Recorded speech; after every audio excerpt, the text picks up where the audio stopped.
From Washington, this is VOA News.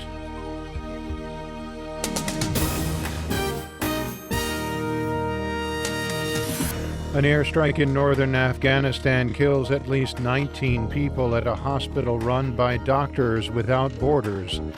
12 staff members are among the dead at the hospital in Kunduz after what the medical group described as sustained bombing. Bart Janssens is the director of operations for the medical charity. It's a large hospital, very well known, and indeed we have communicated several times with all parties to the conflict in Afghanistan, the precise locations with GPS coordinates, and this we have even repeated over the last 2 weeks. The U.S. military acknowledged that it did conduct a pre-dawn airstrike in the vicinity of an MSF medical facility. U.S. Defense Secretary Ashton Carter said a full investigation into the tragic incident is underway in coordination with the Afghan government. Afghan President Ashraf Ghani also expressed his deep sorrow over the killing and wounding of civilians in a statement issued in Kabul. Russia says its warplanes bombed a terrorist stronghold and other targets in northern Syria on Saturday. Russian Defense Ministry spokesman Lieutenant General Andrei Kartapolov, speaking to Russian reporters, described panic and desertion among Islamic State ranks. He said nearly 600 mercenaries were fleeing the northern town of Raqqa. Kartapolov said that Russia would continue and intensify the air campaign. The United States and its allies have condemned the Russian air strikes, claiming that Moscow is using the offensive as a cover to buttress the government of embattled Syrian President Bashar al-Assad. For more on these stories, visit our website, voanews.com. This is VOA News. Nigerian police and witnesses have linked two explosions late Friday to a male and female suicide bomber. At least 18 people were killed and about 40 others wounded outside the capital, Abuja. Nigeria's Vanguard newspaper, quoting witnesses, said the violence erupted when a 15-year-old female approached a police station in Kuje after arriving on a motorcycle taxi. The bomber was killed when her explosives detonated prematurely.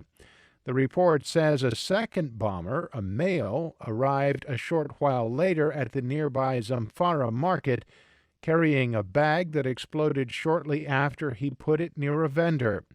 No group has claimed responsibility, but authorities immediately linked the attacks to the homegrown extremist organization Boko Haram.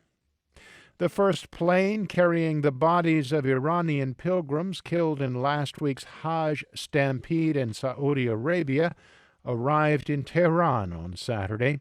President Hassan Rouhani was among several senior officials at the Tehran airport for the arrival of the plane.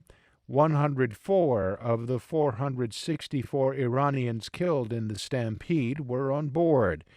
Iran has blamed the stampede on mismanagement by Saudi Arabia. Iranians made up by far the largest share of 769 people killed in the September 24th disaster. Saudi Arabia has launched an investigation into the stampede. Riyadh says officials will be held accountable if it finds that mistakes were made. Authorities in Oregon say a gunman who killed 9 people at a community college committed suicide when confronted by police. The medical examiner came to that conclusion after examining the body of 26-year-old Christopher Harper Mercer, who died following a mass shooting at Umpqua Community College Thursday.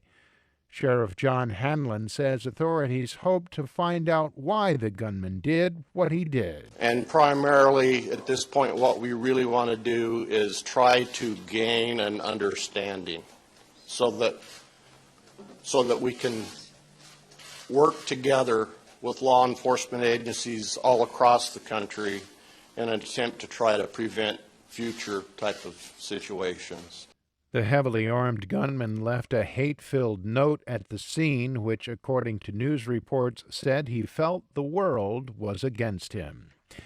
U.S. Coast Guard officials say that they will continue to search for a container ship with 33 people aboard that was lost near the eye of Hurricane Joaquin earlier this week. The Coast Guard has been searching the waters of the southeastern Bahamas for the El Faro, which lost contact with authorities on Thursday. It was heading from Jacksonville, Florida to San Juan, Puerto Rico. I'm David Byrd in Washington. That's the latest world news from VOA.